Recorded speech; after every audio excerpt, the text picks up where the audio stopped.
This video is sponsored by Professional Photographers of America.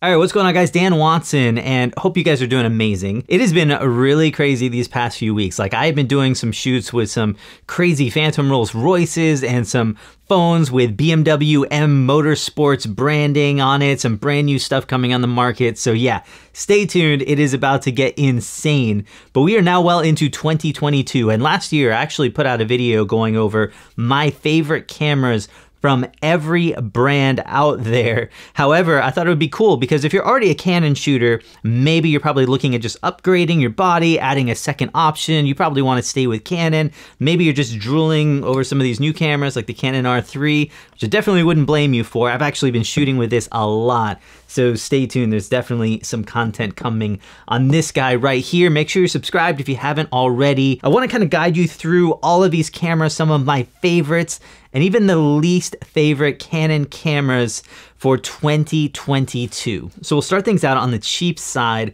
below $500. And I think this is gonna be actually one of the easiest ones because Canon has a T7 for $450. And it's actually really good.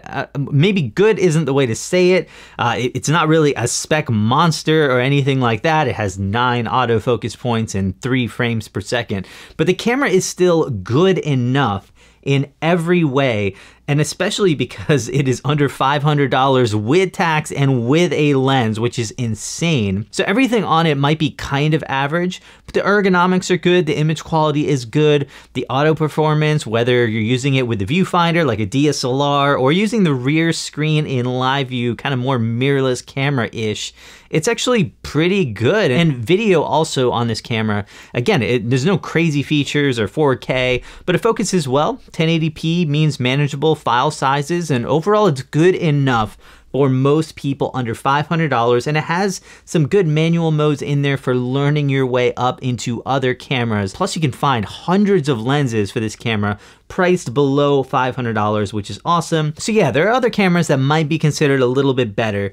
but when you're talking about everything that you can get and the camera just works extremely well with very few weaknesses, this is gonna be a great camera to buy under 500 bucks. Now under $1,000, things actually get really tricky, and this is because Canon has kind of failed to deliver anything in this category that I usually recommend. Now my go-to camera is actually going to be this one, the EOS M6 II, which is actually a very good camera. I personally own it and I use it. However, there's a problem with this, and that's that the camera itself uses a completely different type of lens mount to Canon's other cameras, and right now I think the future of this lens lineup is somewhat in question. So there's a possibility that you invest, buy this camera, buy some lenses for it, and you find a year down the road everything is discontinued. I don't know that for sure. I just don't know the future of this particular lens lineup. Now the good news is Canon does make adapters to be able to use any of their EF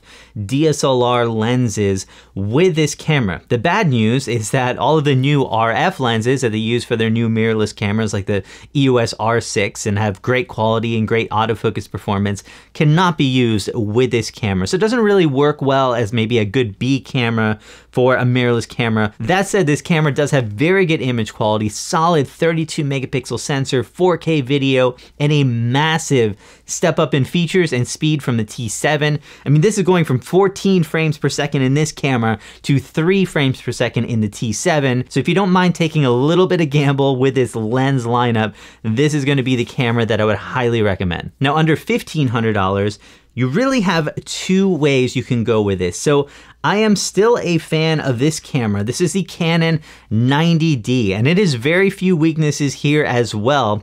Canon kind of crippled the video a little bit as 1 SD card slot, which maybe they could have gone with 2, but this is a very solid camera. It is built extremely well, and I'm absolutely a fan of it. It has a pretty new sensor design, one of the best image quality of any APS-C, a little smaller sensor design, 32 megapixels, so tons of resolution. Video video also looks amazing, autofocus is great, and this camera has a lot of flexibility, so you can use it like a DSLR with a traditional viewfinder, or as a mirrorless camera with a flip screen, and there isn't really a trade-off. Autofocus performance is great in both.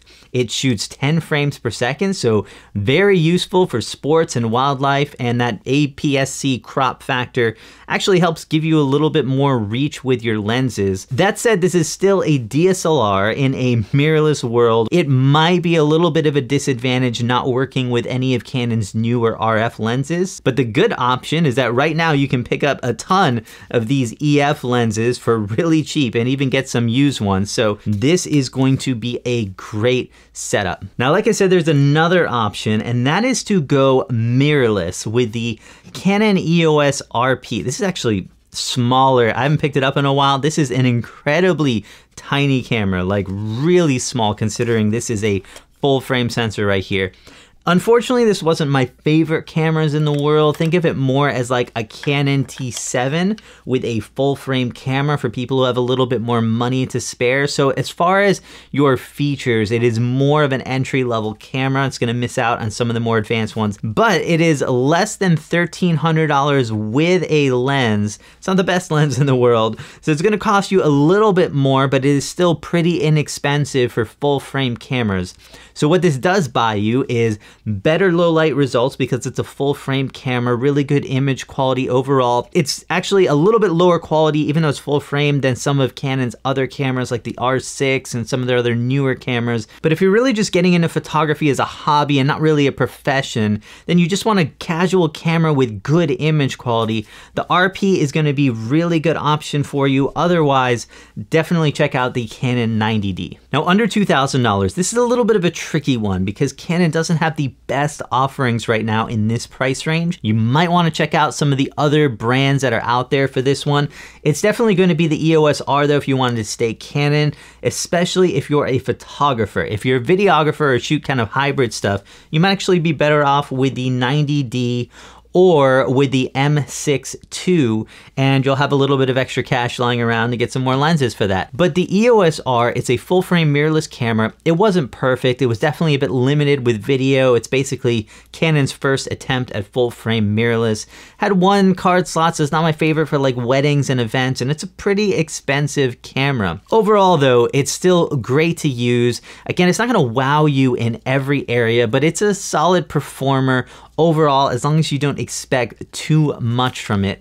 Another option, which is kind of an interesting one, is to find a used Canon 5D Mark IV. And again, this is more towards photographers only, but I'm actually selling mine, so hit me up if you're interested in it. But this is kind of in that same price range used as something like this, and it is great image quality, actually better image quality than the EOS R, and it's going to also work with live view. It has pretty good autofocus in that mode. It's a more professional camera. You can use this for things like weddings. Plus, if you already have some EF lenses lying around, or you can buy these things so inexpensive right now because Canon has their new RF mount out.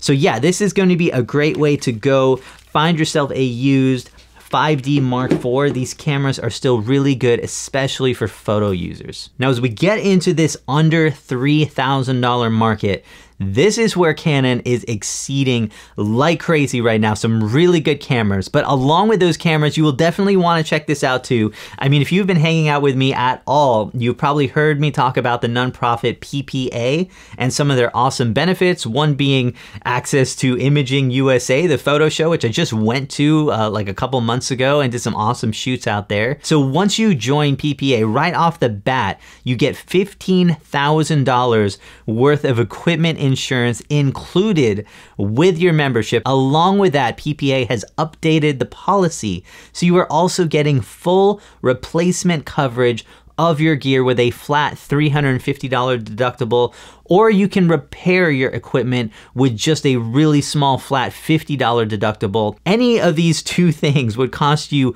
way more than the price of membership if you were to price these out separately, and you can pay for your membership monthly if that works better for you. Now, PPA also has data loss prevention services for its photographers. And this is designed specifically to cover your data loss recovery service, as well as legal fees if you happen to have an unhappy client. Take a look at the link in the description. There's also a code there for a special discount on your membership, and you can join me and over 32,000 other photographers with PPA. So now let's talk about the Canon R6. I actually don't have it right here because my wife is shooting with it right now. This is the R5, very similar to this, a little bit more compact for a sub $3,000 camera, but it is really amazing. The only potential downside is it's only 20 megapixels, which is a little bit low these days, but the good news is you're getting faster shooting speeds, amazing low light performance, amazing video, and all the features you would need, including things like dual card slots that you can use for pro and events and weddings and all that kind of stuff. For video, it's giving you 4K up to 60 frames per second in full frame, 10-bit 422 C-Log, amazing stabilization. The only downside, I guess, for video is that you can overheat this camera if you're doing a little bit longer takes. Great hardware overall with weather sealing, so it's really tough to go wrong with a Canon R6. It is definitely my recommendation in there. Now, under $4,000 is going to be the Canon R5, and this is definitely the best hybrid camera ever made right now, especially under $5,000, and I absolutely love the Canon R5.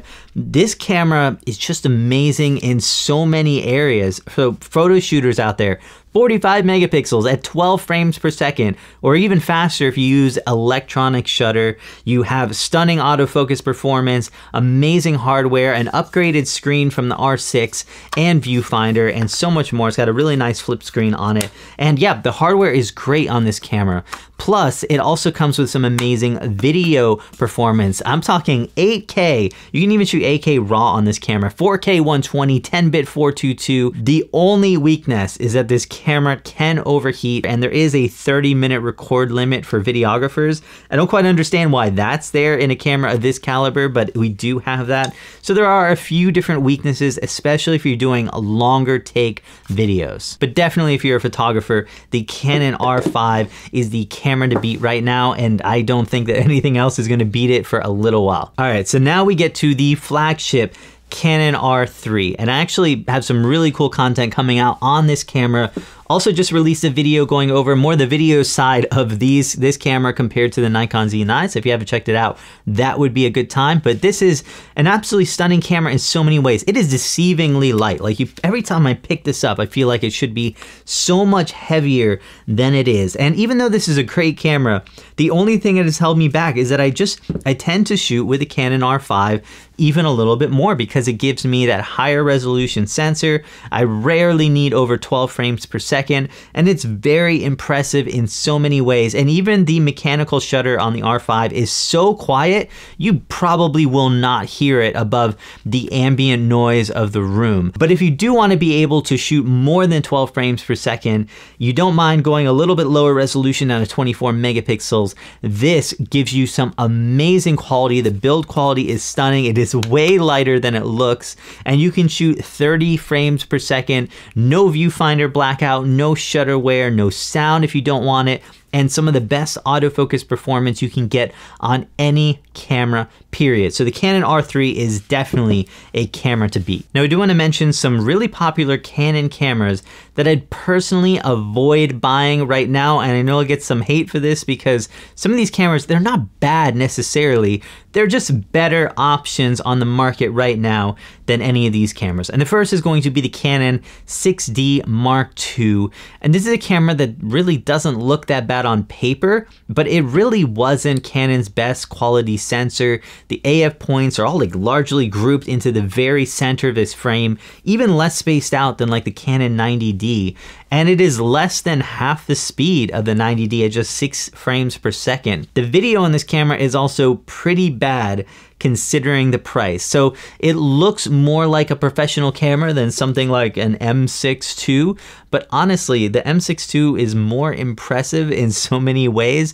The lens options are cheaper on a camera like this, and it might be a better option if you shoot video. So definitely consider going with something else than the Canon 6D Mark II. Another camera I'd actually avoid right now is this, the 1DX Mark III. And even though this is still technically Canon's flagship camera, basically everything on this camera is bested by the smaller R3, which is lighter, cheaper, and really has no big downside to the 1DX Mark III. And if you're still using Canon's EF lenses, adapters work extremely well with this, and there's just no downside to using this. Plus, I'd really love to see a world where camera shutters are now all silent and you have that option with the R3 and you just do not have it with the 1DX Mark III. So rent it if you have to, but honestly, I definitely would not buy a 1DX right now. If you think I missed anything, definitely hit me up in the comments below. There have been some really awesome shoots I'm super stoked about. So make sure you're following me if you haven't already. Hit me up anytime. And if you haven't checked out PPA yet, I do have a coupon code for you in the links below. Hope you guys are doing amazing. I'll see you soon in a new video.